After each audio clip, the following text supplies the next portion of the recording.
প্রিয় দর্শক, আছি দুপখোলা নদীর মাছের বাজারে। বাজার এখন বর্ষা সাজাচ্ছে, প্রস্তুতিমূলক কাজ চলছে। অসাধারণ সব বড় মাগুর মাছ। এগুলো তো দেশি মাছের কাকা না? জি, দেশি মাছ। কোন এলাকার?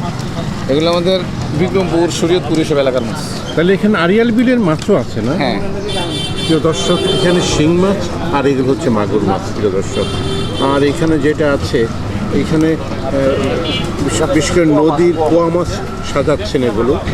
এখন চলছে বর্ষা সাজানোর প্রস্তুতি। প্রিয় দর্শক, আর এখানে রাখছেন বেশ বড় ধরনেরই আছে, পাঙ্গাস মাছ আছে, তারপরে এখানে আড়ি মাছ আছে। প্রিয় দর্শক, এখানে দেখছি বেশ মাঝারি সাইজের কাতলা মাছ আছে, এখানে রুই মাছ, তারপর এখানে আছে ইলিশ মাছ পদ্মা নদীর। প্রিয় দর্শক,